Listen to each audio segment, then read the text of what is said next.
Sir,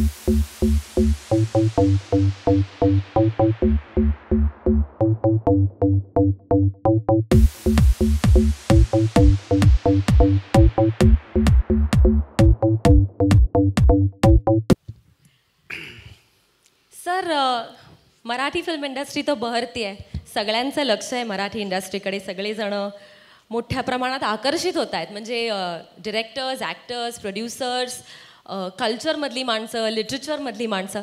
तर तुम्ही Marathi cinema कसा करायचा ठरवला? तुम्हाला काय होतं ते आकर्षक? व्हेंटिलेटर फिल्मबद्दल तुम्हाला मी नंतर सांगतो, आधी मनवाच्या या प्रश्नाचं उत्तर देतो. वेल स्टार्टेड मनवा, thank you so much. Marathi film का? तर मराठी फिल्म तुम्हाला तुमच्या मनातली स्टोरी सांगण्याची एक चान्स देते, मुभा देते. ते मला वाटत नाही कुठली इतर म्हणजे रिजनल फिल्म ज्या असतात, मल्याळम म्हणा किंवा पंजाबी म्हणा किंवा तमिळ फिल्म्स म्हणा, पण आत्ता जो काही मराठीच्या फिल्मचा एक जो काही तुफान चालू आहे आणि जी काही प्रगती झाली आता, त्यामध्ये मराठी फिल्म तुम्ही जर मागच्या बघा झीने, जे आपण निखिल साने आणि झीच्या टीमने ज्याप्रमाणे मराठी सिनेमाला एक प्लॅटफॉर्म दिला आहे, त्या प्लॅटफॉर्मवरती तुम्ही तुमच्या मनातली स्टोरी सांगू शकता. आणि ती स्टोरी मला सांगायची होती, म्हणून व्हेंटिलेटर फिल्म बनवली. थँक्यू. Of course, great. मला वाटतं sir, before we move ahead आपण इमिजिएटली ट्रेलर बघूया तुमच्या परमिशनने, and then we'll go ahead with the chat. Sure. So थोडंसं बोलतो, कारण मला बोलायला खूप आवडतं. I have some questions for you also afterward. तर बोलायला आवडतं म्हणून लिहायला आवडतं, लिहायला आवडतं म्हणून माझी सगळी कॅरेक्टर्स खूप बोलतात, म्हणून मग सगळं जेवढं लिहिलेलं आहे तेवढं बोलण्यासाठी एक माणूस पुरत नाही, म्हणून 80 लोकं घेतलीत. तर त्यामुळे ती संख्या वाढत गेली. तर व्हेंटिलेटर फिल्म कशी आहे हे तुम्ही लोक ठरवणार आहात. चांगली आहे, वाईट आहे, ग्रेट आहे, काय हे तुम्ही लोक ठरवणार. पण ती फिल्म कशाबद्दल आहे हे मी ॲज अ डिरेक्टर तुम्हाला सांगू शकतो. खूप इथे पत्रकार, मीडिया, सगळी लोकं इथे जमलेली आहेत. म्हणजे त्यांना मला म्हणायचं की तुम्ही ही फिल्म सगळीकडे पोचवणार आहात. तुम्ही या प्लॅटफॉर्मवरून ही फिल्म संपूर्ण महाराष्ट्रात आणि भारतामध्ये नेणार आहात. माझी एक तुम्हाला अशी कळकळीची विनंती आहे की तुम्ही फक्त एक पत्रकार किंवा एक मीडियाचे मेंबर म्हणून ह्या फिल्मकडे नका बघू, अपार्ट फ्रॉम जे माझे गेस्ट आलेत आज इथे. पण तुम्ही वडील आहात, मुलगा आहात, भाऊ आहात, काका आहात. तर ही जी कथा आहे ती तुम्हाला सगळ्यांना कुठेतरी टच करेल. ह्या कथेमध्ये इतके कलाकार आहेत आणि त्या प्रत्येक कलाकाराला असं मला वाटतं, आणि प्रत्येक कलाकाराने मला येऊन सांगितलं की ह्याच्यामधली घडणारी प्रत्येक गोष्ट, प्रत्येक न्युआन्सेस, प्रत्येक कॅरेक्टर त्यांच्या फॅमिलीमध्ये आहे. त्यामुळे तुम्ही ह्या गोष्टीशी, या कथेशी प्रत्येकजण, लहान मोठा म्हातारा, सगळेजण या कथेशी तुम्ही कनेक्ट कराल अशी मला आशा आहे आणि मला खात्री आहे. तर अशी ही नात्या गोत्यांच्या गोतावळ्याची, हसवणारी, रडवणारी, मजा आणणारी अशी एक कथा आहे व्हेंटिलेटर. थँक्यू. हो, फुल प्रेशर.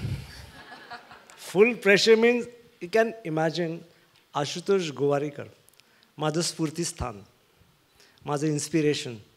मला एक दिवस तिथे पोचायचं आहे, जो कोडॅक थिएटरमध्ये ऑस्कर सेरेमनीसाठी जातो, ज्याला ऑस्करसाठी आजही तो वोटिंग करतो, असा जगामध्ये नावाजलेला दिग्दर्शक माझ्या छोट्याशा फिल्मसाठी सेटवर येतो आणि उभा राहतो अज्ञातधारक मुलासारखा. ह्याचं खूप प्रेशर होतं, खूपच. म्हणजे त्याच्याकडे एखादा शॉट कसा लावायचा, इथे बरेच कॅमेरामॅन आहे, समीर आहे, तुम्हाला माहिती आहे, एखादा शॉट कसा लावायचा, त्याचे आशुतोषच्या डोक्यामध्ये कदाचित 5 वेगळे अँगल असतील. तर मला ते प्रेशर होतं की कसं पहिल्या दिवशी कसं काय हे सगळं होणार आहे की. तर पण ह्या माणसाने, म्हणजे ही आता आधी मी आशुतोष सर म्हणायचो, आशुतोष जी म्हणायचं, आता त्यांनी इतकं कम्फर्टेबल केलं की मला ह्या माणसाने बोलू शकतो. या दिग्गजांनी मला इतकं कम्फर्टेबल केलं की शूटिंग करत असताना, शूटिंग करने के वक्त एक भी बार उन्होंने मुझे कोई भी सजेशन नहीं दिया कि इस शॉट को किस तरह से लेना चाहिए. वो खड़े रहे, एक वर्ड चेंज नहीं किया, एक वर्ड, ताकि बल्कि मैं भूलता था कि मैंने जो लिखा है उसमें कुछ छोटे छोटे न्यूआंसेस है, ये मुझे याद देते थे. राजेश ये भूल गया, इसमें ऐसा लिखा है, तो मुझे याद था, या करेक्ट है. तू पिक्चर आराम से बना, तू 34 डेज में फिनिश करेगा, तुझे फिल्म फेअर नाही मिलेगा. अँड ही वॉज अमेज. 34 दिवसात कसं संपवणार 2 तासाची फिल्म? मी तर 200 दिवस करतो. He is like make big film 200 days. तो ही वॉज वेरी श्योर. तू अभी बोल रहा है 34 डेज में ख़त्म कर रहा है, मुझे मालूम है तू एडिट करेगा, उसके बाद बोलेगा एक 15 दिन का रिशेड्यूल करते. तो कशी झाली म्हणजे ह्याच्यासाठी खूप लोकांचं सहकार्य होतं. माझी सगळी टीम, सगळे ॲक्टर्स, सगळ्यांनी वेळ काढून ही फिल्म कशी झाली, it's a miracle. Actually he film झाली फक्त माझ्या हट्टापायी. हट्ट केला आशुतोष गोवारीकरचा, तो पूर्ण झाला. म्हणजे मला ह्या कम्प्लीट प्रोजेक्टमध्ये मधुजीनी लहान मुलासारखं, ती माझी आई होती अख्ख्या प्रोजेक्टमध्ये. नेहमी जाऊन तिच्याकडे मी हट्ट करायचो आणि सगळे हट्ट ती आई पुरवायची, कधी नाही नाही म्हटलं. सो मला कधी या फिल्म करताना मधुनी सांगितलं की आमचे पहिलं प्रोडक्शन आहे, पण असं मला कधी वाटलं नाही. कारण जी गोष्ट मागितली, आधी जसं आई म्हणते आता नाही नंतर, उद्या देईन परवा देईन, असं थोडंसं झालं, पण शेवटी त्यांनी दिलं. ॲक्च्युली त्यांची तशी तुलना करू शकत नाही, कारण प्रत्येकाचं आपापली एक पॉवर आहे किंवा ॲक्टिंग स्टाईल आहे. त्यामुळे तो मराठी आहे म्हणून तो चांगला ॲक्टर आहे, किंवा तो हिंदी आहे म्हणून तो वाईट आहे, किंवा तो हिंदी आहे त्यामुळे असं काही नाही. पण मला आपुलकी कुठे वाटते की मराठी फिल्म खूप छोट्या बजेटमध्ये बनतात. मराठीमध्ये खूप कमी पैसे असतात, कमी पैसे मिळतात. त्यांना ऑल्टरनेटिव्ह आज आहे, ते जास्त पैशामध्येही फिल्म्स, सिरियल्स, शोज करू शकतात. पण केवळ एक स्क्रिप्ट आवडतं, एक टीम आवडते म्हणून ही मराठी मंडळी सगळी कमी पैशात, नुसता कन्व्हिन्स का असेना, ते सेटवर येतात, हसतात, रागावतात, खेळतात, परफॉर्म करतात आणि एक छान फिल्म देऊन जातात. हेच त्यांचं कौतुक आहे. ॲक्च्युली ही कथा घडते गणपतीच्या 7 दिवस अगोदर. सो त्यावेळेला मुंबई, पुणे, कोल्हापूर, महाराष्ट्र सगळीकडे एक गणपती येण्यासाठी त्याच्या स्वागताची तयारी चालू असते, एक उत्साहाचं वातावरण असतं.